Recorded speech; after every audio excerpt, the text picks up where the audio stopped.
Welcome back to Razmafzar TV. Hi, Bede. How are you doing today? Good, thank you. How are things over there? It's very good. I mean, everything is going okay. Bede, we are going today to talk about horse armor.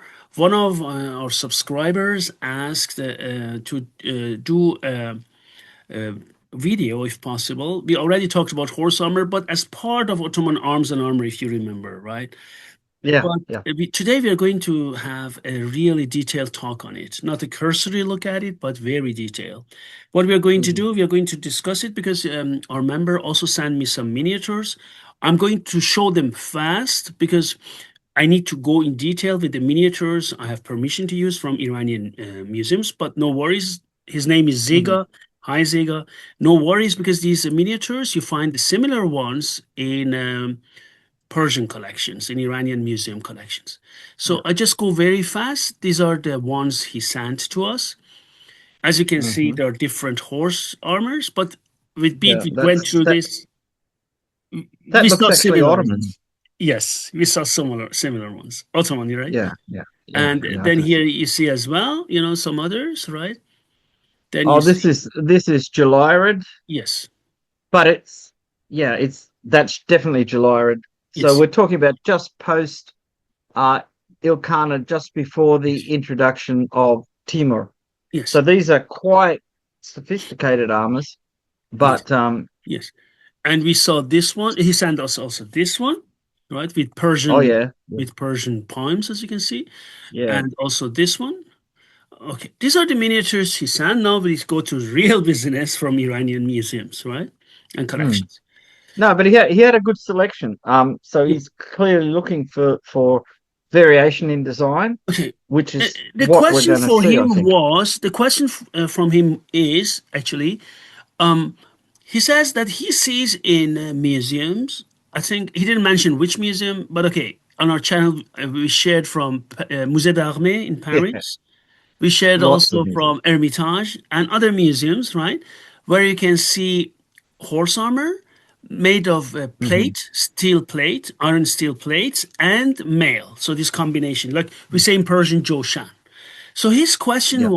his question was, why aren't they represented in art at all? What we are going to show, they are represented. So Yes. Yeah. yeah, Yeah. so that's it. And there's a very long history of horse armor in Iran, going back to the probably late Achaemenid period, but definitely known from the Parthian and Sasanian periods, and into the Samanids in Khorasan and people like that. So horse armor was all over the place. But the thing about horse armor is, even in the West, it doesn't survive very often. And due to the West's interest in plate armor survives better Yeah. because it's big and it's obvious. Whereas if you've got a horse barding that is made from quilted fabric, or is a brigandine, or is thick felt, that could just disappear in 50 years and there'd be no trace of it.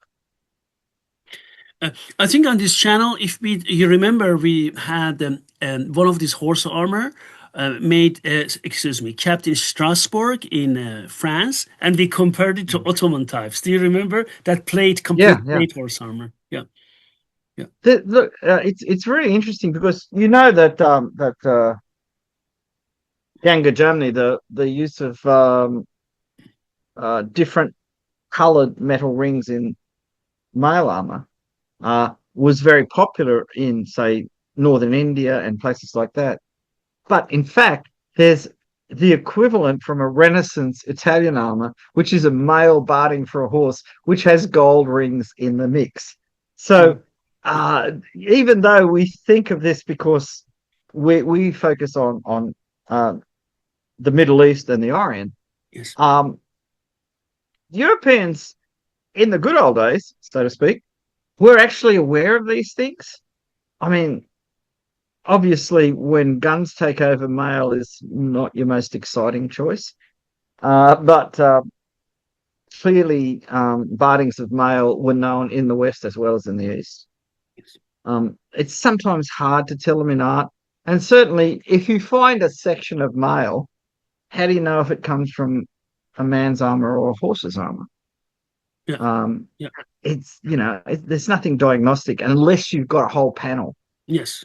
and Yes. then you can say, "Oh, this is definitely one of these." Absolutely. Absolutely.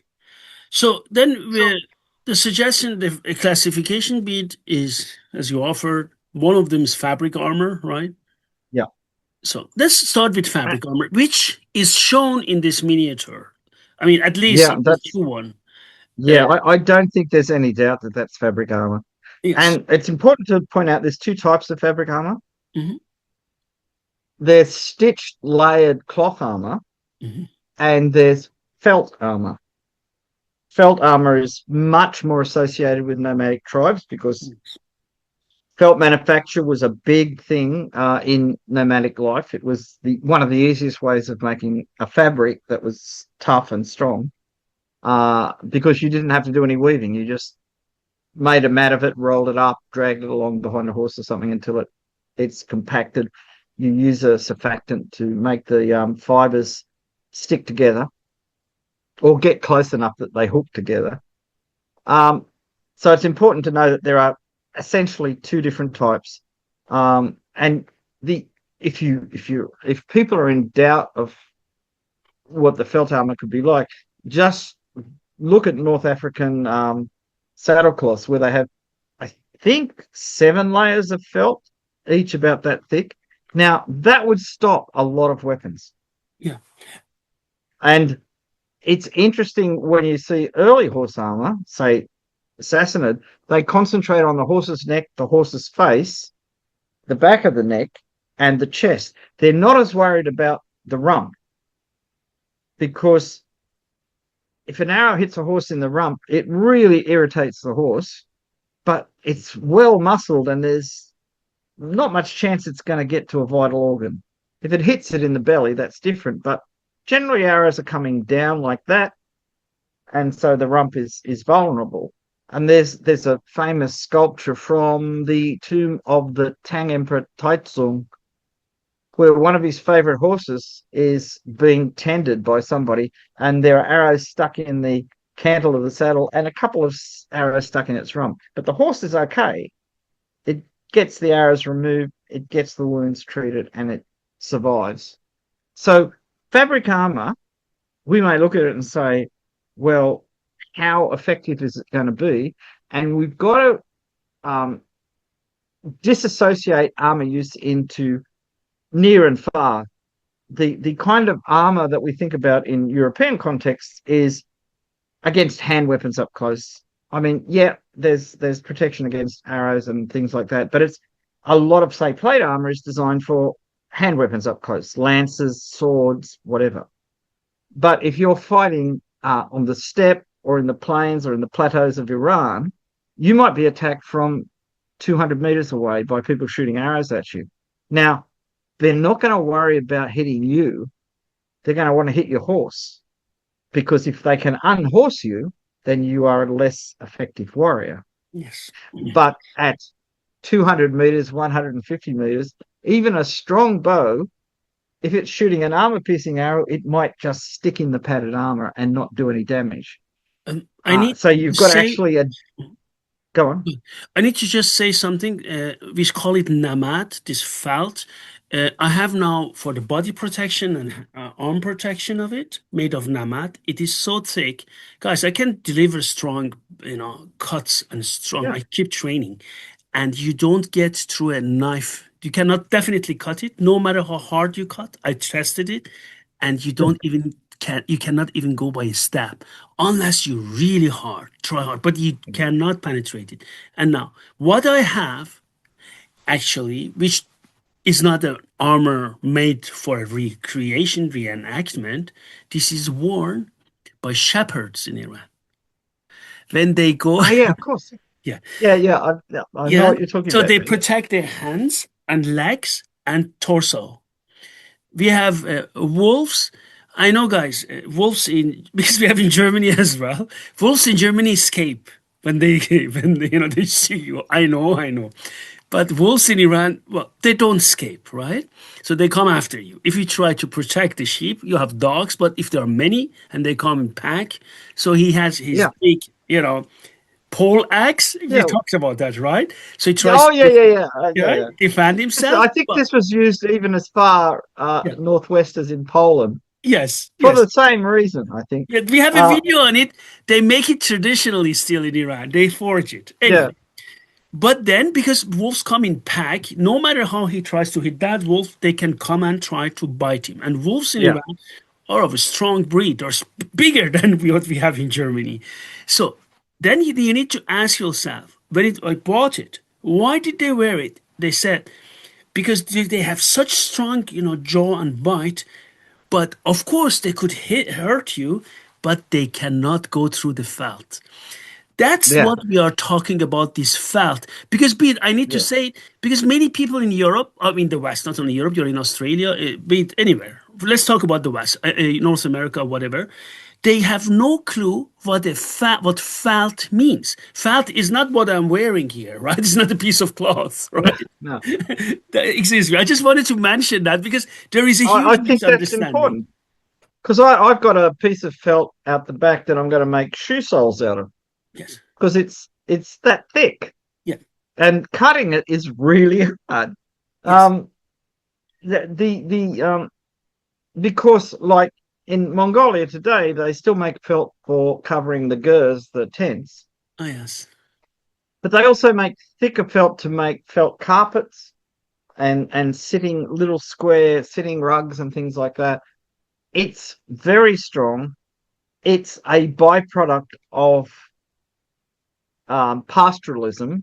Mhm. Felt was made in settled villages in Iran, still is, I believe. Yes, it is. Um, Yes. felt hats Yes. have been made in Iran Yes. for maybe 3,000 years, Yes. maybe longer. True. Yes. And these are quite thick, some of them. I mean, Yes. we see a lot of elegant, thin felt things because nowadays people really aren't too worried about being attacked by swordsmen, uh, Yes. mainly. Yes. But old felt things. I got a pair of felt socks from Mongolia. So they're Mm, made in one, each sock is made in one piece. They're, mm, like up to your knees. mm, The foot is all molded and that. But mm. the felt is wait a minute, let me get this in the camera. It's that thick. Yeah. Yeah. Yeah. If you were on a horse and the horse fell on you, you wouldn't feel it Yeah. because it's and if you were attacked by somebody with a sword, I mean strong, sharp, piercing spears would get through it Yeah. with a lot of force behind them. Uh but it's really quite effective Yeah. as a and I mean, in Europe they would make multiple layers of linen and things like that, and that was effective too. The Yes. thing about felt is the manufacture is a lot easier, Yes. Yes. and so therefore it's possible to equip a lot more people with horse armor made like that. And the point is, again, in horse archery contexts, long distance harassment, particularly against horses, was a Yes. well known tactic. So if you could get enough of your horses uh, with this, keep them in the front lines, keep them on the sides of your formation, then Yes. you're protecting your whole cavalry from being injured. Yes. Yes. So this is this first one, fabric armor. Okay, guys, this is only an introduction now. So we go through different classification. Then we go to different armors and talk in detail. Then the second one, reinforced fabric armor, where we had metal plates in it. Yeah. Bede, we I, talked about it before. These are eine, like the yeah. circular eine, Yeah. integrated into this. Could you just talk about this form, please? Well, what strikes me, I'm looking at this, and the more I look at it, the steel discs are probably laced into the armor or stitched into the armor. Riveting them in wasn't as common in the East as it was in the West, where they really like using rivets. Um, but I'm looking. There's a pattern on the fabric, but if you notice, there are random dots through it. Yes. So this may be a um, a an armor where it's actually a brigandine underneath, Could be. and then they put extra plates on it to make it super strong. Because what these armors, what horse armors in general were used for, aside from that protection from harassment from a distance, Yes. is in charging groups of enemy riders or infantry. Yeah. And you wanted your horse to get Yes. through the process without being severely injured. You notice you can see the legs of the horse. The idea of having the armor long enough to protect the legs down to the hooves, it's Yes. just not practical in real life. I mean, you see it occasionally in European medieval art, and fair enough. It was probably used occasionally. It may have been a whole period they used it, but its disadvantage is it can tangle up the horse's legs. It's uncomfortable for the horse. Um, it slows the horse down because it can't throw its legs out. Mhm. Uh, from a popular culture point of view, have a look at the horse armors in Lord of the Rings. Yeah. Real horse armors are short like that. They cover the horse's body. Yes. Um, Yes. there's a lot of talk about, oh, well, what about the underside of the horse? Nobody worried about it. The concept of armoring the underside of the horse would make the horse very unhappy and therefore unpleasant, and it wouldn't achieve much. The people that can get to the underside of your horse are already under your horse's hooves. Are they going to survive that to get a chance to stab the horse? It did happen, but it's not something you'd want to rely on. So this is a And kind of, Bede, you notice also the Pete, go one on. more thing we talked about it on this channel, and I would really like to mention because we talked about it again and again. Guys, there is no such a thing as a perfect armor. And I need really to stress this. And then another thing, we talked about it on this channel again and again. Guys, there is one thing, if you have a completely, let's say, covered up plate armor, and completely plate armor, and you go and do jousting or you go and do some even full contact fight, and you don't want to be injured, which is understandable. But this is not the concept when you go and your intention is not to beat the guy, maybe even in full contact, unconscious. Back then, the intention was, I'm sorry to say it on the YouTube channel, to kill. This is a different thing. If your intention is to kill or to knock even someone out, or you do this playing as they do in reenactment, these two are two different intentions, guys. Oh yeah, This is and important to it's know. You yeah, know, and it's clearly, if you want to relate it back to European armor, jousting armor and battle armor are different. absolutely. Thank you. And when you're taking part in a sport, and jousting, as dangerous as it was a sport, Yeah, yeah, then you take extra precautions because the people taking part in that sport are rich, important people, and you don't want them to be accidentally killed. The French have lost kings killed in jousting. There's a strong theory that Henry VIII's later strange behaviour was from injuries he got during jousting matches, because yeah, he probably got serious head injuries. So sport is a different thing. yes, As much armor as you can wear, you wear it, because you're going to wear it for half an hour and then take it off. But battle, you've got to wear it all day. yes, exactly. Dehydration, as we discussed it on this channel. Oh, yeah, there are so many things that can go wrong. The thing is, the reason that archers were important in battle was if you had archers around, you couldn't take your armor off and Yes, cool down. yes, So they were just to really irritate the rich people. Um, yes, but you see how he's got a little square under where his foot is? yes, That's to stop the armor from either rubbing against the stirrup and his boots.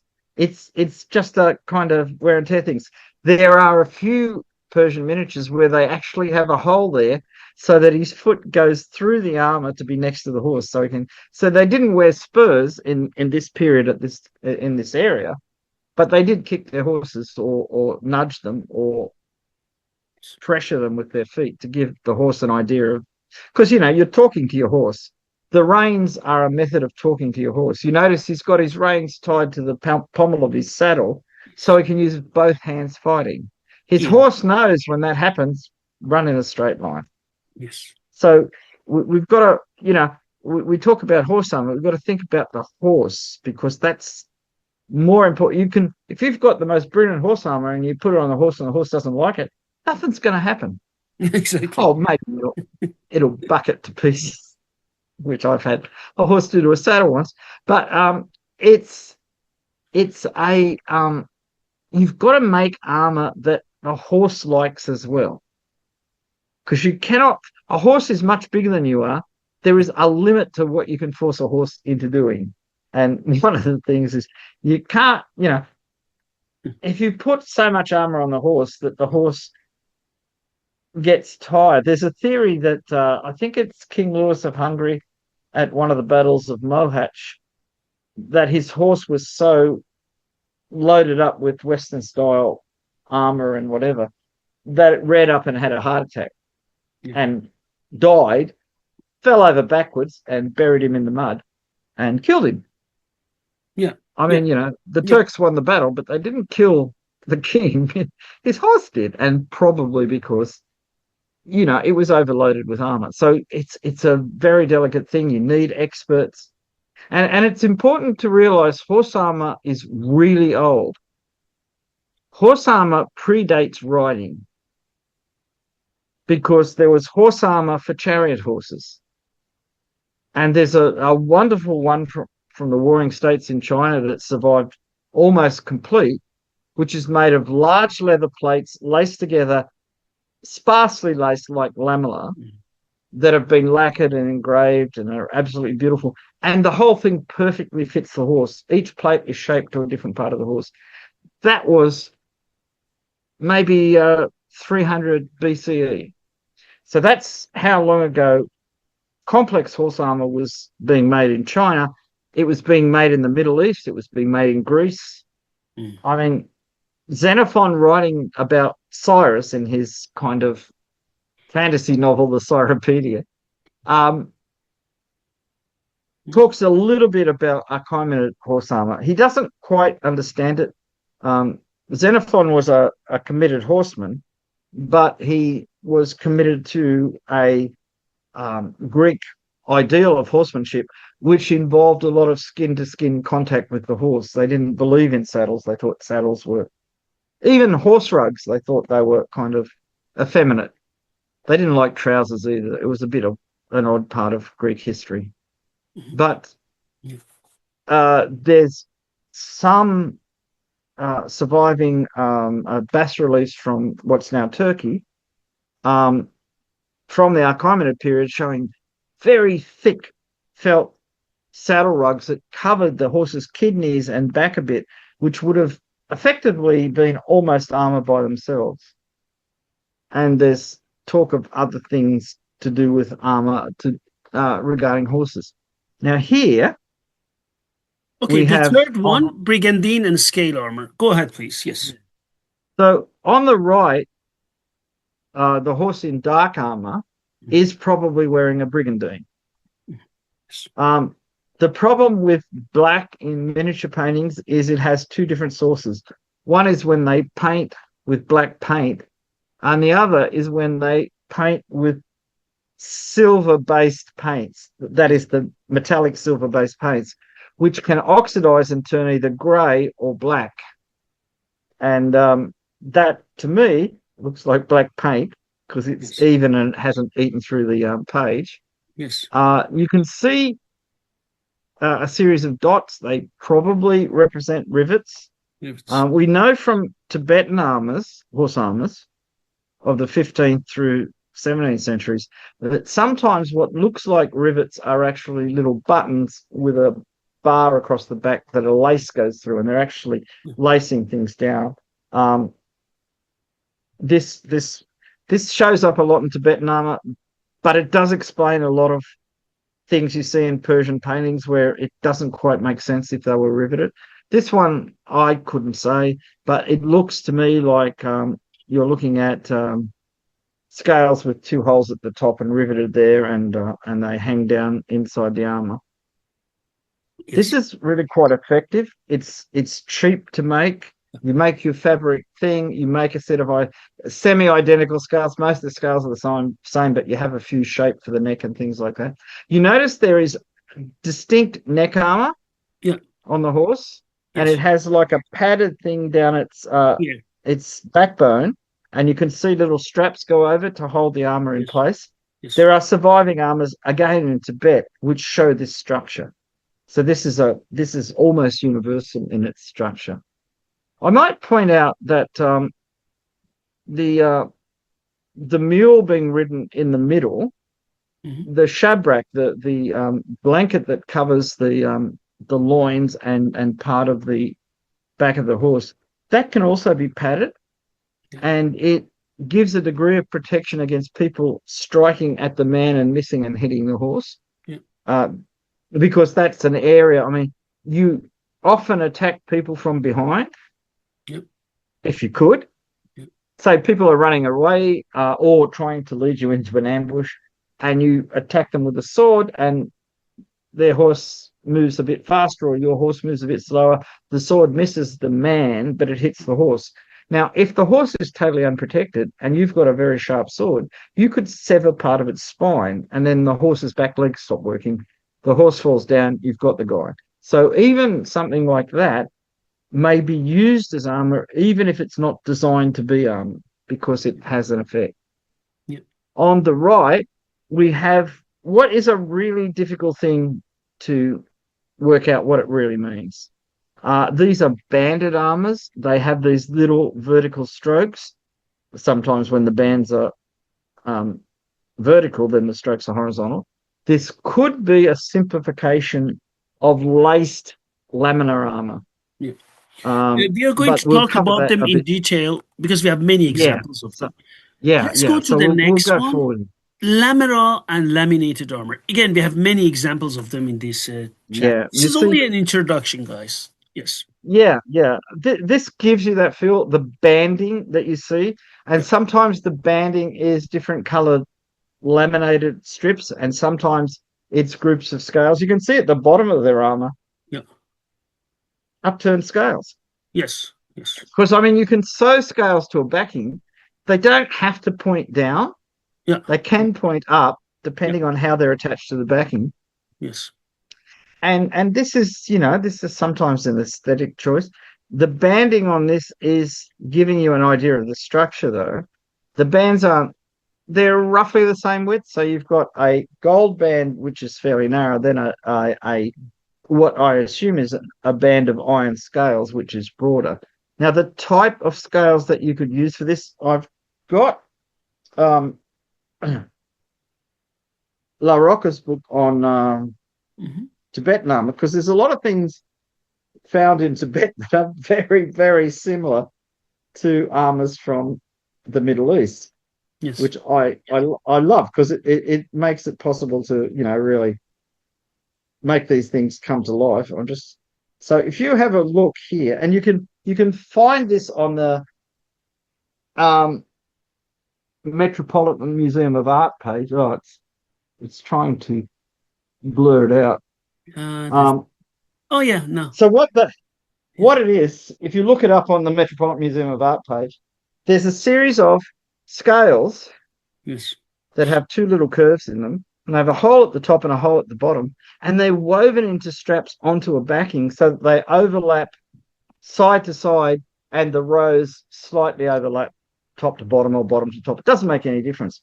Now, when you look at them, the real ones, and you compare them to the paintings, you realize there's a lot of possibilities for what the painter was trying to show. It could have been something like that, or it could have been something more complicated. Because there's armors surviving from the Qing dynasty in China where it's a kind of concertinaed cloth covering rows of scales that are riveted into it. So half the scale is visible and half is covered by the cloth. And it makes a fairly flexible armor that's somewhat similar to lamellar in its movement, but it's wholly different. And this is the whole thing. In laminated armor, there's a bit of surviving Arabic literature about how they glued the leather together and things like that. And I believe Dr. Nickel um, published something on Yes. some surviving bits of armor that came from Aleppo, I think, Yes. Dr. Nickel from did. the Yes. from the 13th century, where there's layers of leather glued together, and they've Yes. ground up metal and whatever and put it in the Yes. glue. So Yes. from David did a remarkable job on that. I remember that. Yes. yeah, Yes. it was really surprising that first of all, you look at it from a historical point of view. This is the only group of these that have survived. Yes. I mean, how unlikely is it that we were lucky enough to have these survive, and then somebody who was interested in armor to actually look at them? Um, the but the thing is, the concept of a composite armor, that is, layers glued together and then assembled into a larger piece, was well known, and it's old. It's not a thing that was invented recently. I think in one of the Chinese books, there's fourth or fifth century descriptions of it. They Yeah. even did similar things with metal armor, where they made bands of metal, and then this is in Korea and Japan, because I saw some of the molds from Korea in one of the museums there, where they had a kind of mold of the cuirass, and then they bent metal strips around it, and then the metal strips were either laced together or riveted together, and it was you got a really intricately shaped armor that perfectly fitted the human body. Yeah. So this kind of thing, it's pretty universal. See, the horseman in this is wearing regular male armor, exposed. It's not inside fabric or anything. It's just regular male armor.